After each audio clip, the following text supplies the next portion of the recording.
മകൻ ക്രിസ്ത്യാനിയായി പിതാവിന്റെ അന്ത്യകർമ്മങ്ങൾക്കായി ഹൈക്കോടതിയിലെത്തി ചരിത്രപരമായ തീരുമാനം.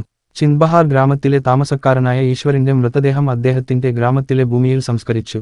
വർഷങ്ങൾക്ക് മുമ്പ് അദ്ദേഹം ക്രിസ്തുമതം സ്വീകരിച്ചതിനാൽ ഗ്രാമത്തിലെ ചിലരും ഹിന്ദു സംഘടനകളും ഗ്രാമത്തിൽ അദ്ദേഹത്തിന്റെ സംസ്കാര ചടങ്ങുകൾക്ക് എതിരായിരുന്നു. നേരത്തെ അവധി ദിവസമായ ശനിയാഴ്ച വൈകുന്നേരം ഛത്തീസ്ഗഡ് ഹൈക്കോടതി ഈ കേസിൽ ഈശ്വറിന്റെ മകൻ സാർത്തിക് കോറമിനെതിരെ കേസ് രജിസ്റ്റർ ചെയ്തിരുന്നു. ഹർജിയിൽ വാദം കേൾക്കുന്നതിനിടെ അന്ത്യകർമ്മങ്ങൾ നടക്കുമ്പോൾ സുരക്ഷാ ക്രമീകരണങ്ങൾ ഒരുക്കാൻ ജില്ലാ പോലീസ് സൂപ്രണ്ടിന് നിർദ്ദേശം നൽകി. ഗ്രാമത്തിൽ പ്രതിഷേധമുയർന്നപ്പോൾ ഞാൻ ഹൈക്കോടതിയിൽ പോയി. അവിടെ നിന്ന് ഗ്രാമത്തിൽ തന്നെ അച്ഛനെ സംസ്കരിക്കാൻ ഞങ്ങൾക്ക് അനുമതി ലഭിച്ചു.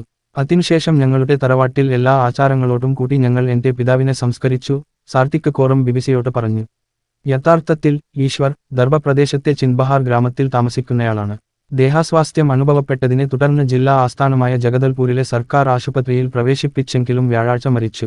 ഈശ്വറിന്റെ മൃതദേഹവുമായി വീട്ടുകാർ ഗ്രാമത്തിലേക്ക് മടങ്ങാൻ ഒരുങ്ങുമ്പോൾ മൃതദേഹം ഗ്രാമത്തിലേക്ക് കൊണ്ടുപോകുന്നത് പരപ്പ പോലീസ് സ്റ്റേഷൻ ഇൻചാർജ് തടഞ്ഞതായി ഈശ്വറിന്റെ കുടുംബാംഗങ്ങൾ പറയുന്നു.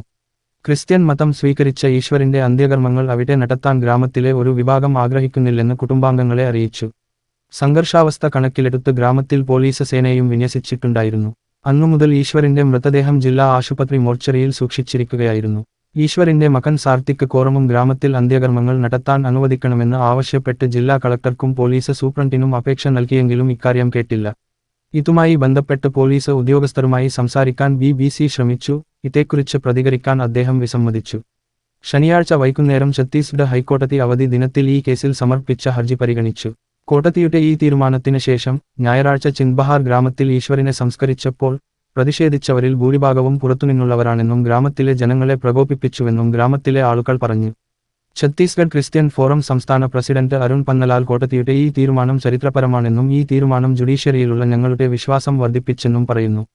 കഴിഞ്ഞ കുറച്ച് വർഷങ്ങളായി ഛത്തീസ്ഗഡിലെ ക്രിസ്ത്യൻ സമൂഹം തങ്ങളുടെ മരിച്ചവരുടെ അന്ത്യകർമ്മങ്ങളുമായി ബന്ധപ്പെട്ട് വിവിധ സ്ഥലങ്ങളിൽ നടക്കുന്ന വിവാദങ്ങളുമായി നിരന്തരം പോരാടുകയായിരുന്നു.